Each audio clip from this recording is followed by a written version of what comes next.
आपण माने जो दृश्य देखुछन्ती वर्तमान से होउची नयागढ़ जिला नुआगाम ब्लॉक अंतर्गत थिबा बेलपा नदीर दृश्य जहाँकि बहुत बहु विवादीय अवस्था आगुरी आपण मानक आगुरी देखु ये नदीर चित्र आज देखा नदीर चित्र गत काली होइथिबा लगाण वर्षा रे ये होउची बेलपा नदीर दृश्य जहाँकि आपण देखि परसु सीधा सड़क दृश्य मो पछपटे अछि बेलपा नदीर दृश्य जोटा कि 7 खंड गाँव को एकाठी करुथिबा एई गोटे ब्रिज जहाँकि आज भग्न अवस्था रे अछि एवं से भग्न अवस्था तैयारी चली एवं पाखापाखि 3 ରୁ 4 वर्ष होला तैयारी चली से ब्रिज साइड रे हिजा परी रास्ता जोटा कि लोक माने सेथरे जीवासिया करथिले एवं से लगाण वर्षा होइथिबा द्वारा एई परी रास्ता संपूर्ण रूप भांगे जोटा कि आपन को देखेबे एई दृश्य देखिया चाहिबे से दृश्य आपन देखंदु जे केमभଳି भाबे लोक माने एठारे जीवासिया करचंदी लगाण वर्षा द्वारा लोक माने केमभଳି भाबे निजर यातायात करुचंती एवं जहाँकि सेमानक पाखरे अन्य कोनोसी विकल्प नाही एवं सेमाने केमभଳି भाबरे निजर दैनंदिन जीवन रे आवश्यक होतिबा जिनिस सब किना बिका करिया पई एवं यातायात करिया पई जीवासी करछन आपण देखि पारथि लोक माने केमभଳି असुविधार सम्मुखीन हेउचंती आम पाखरे अछन ग्रामवासी तांग सहित कथा है कि बुझवा जे से एपटे आस्ते कोन कहबे जो ब्रिज भांगी जे एवं पानी ए जो ब्रिज भांगी जे आज की 4-5 वर्ष हलानी यार अवस्था बहुत शोचनीय भांगी जी आसते जीवा आसिया को भारी असुविधा सम्मुखीन होउछ जो भांगिला या द्वारा ग्रामवासी माने कोन असुविधा ग्रामवासी माने जीवा आसिया को स्वतंत्र कोनोसी इमरजेंसी केस कि जीवा पे कोनोसी एम्बुलेंस आसिया पे आ एमिति जाई होउनी आ जहाँकि आप शुणुले ग्राम को जीवाई जो रास्ता होता जेहेतु भांगी जाइए माटी रास्ता भांगी जाइए माटी रास्ता भांगा द्वारा इमरजेंसी केस आम देखा दमकल गाड़ी हो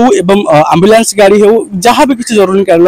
व्यवस्था हो ताहा संपूर्ण भाव में बंद हो जाइए गाँव लोक मैंने गाँव को गाँ पाखापाखि 7-8 खंड गाँव लोक मैंने संपूर्ण भाव में इमरजेंसी सेवार वंचित रहिबे जहाँकि ग्राम मध्य स्कूल एवं कॉलेज अच्छी पिला माने एथरू मध्य निवृत्त रहिबार सूचना मिलुची जदि हम देखिबा एई ब्रिज टी विगत 4 वर्ष होला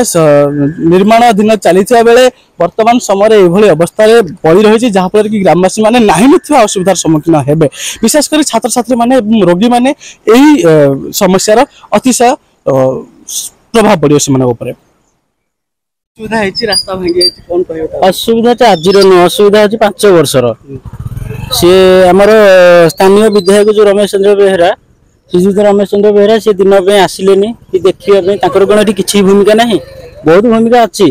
सी जालुआ कंट्राक्टर आम सी आम भाव पड़ी किसी करूनी कि ना बर्तमान जहाँ चलता काली रात पानी आसिले भुशुड़ी गला सेपटे कैमेरा देखा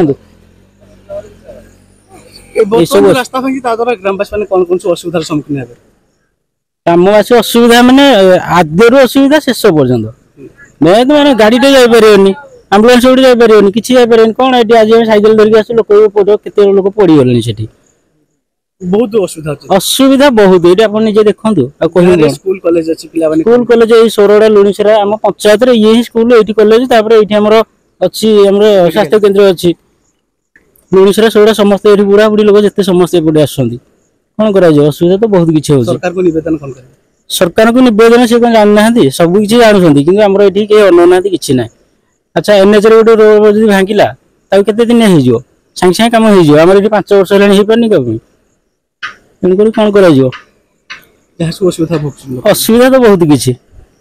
असुविधा सुविधा हो पारनी शुणुले ग्रामवासी मुखर सी कि भाव में निजर असुविधा को व्यक्त कर असुविधा कि भाव में परिप्रकाश कर विशेषकर स्कूल कॉलेज एवं स्वास्थ्य केन्द्र स्वास्थ्य सेवा बहुत असुविधा सम्मुखीन करेंगे ग्रामवासी मैंने तो देखा रहा केते शीघ्र ये कम होते शीघ्र ए सरकार ए कथा शुणुं कंट्राक्टर को कही कम को त्वरान्वित कर जल्दी शेष कर निष्पत्ति नौकरी नयागढ़ जितेन्द्र महापात्र संपत्ति वर्षा।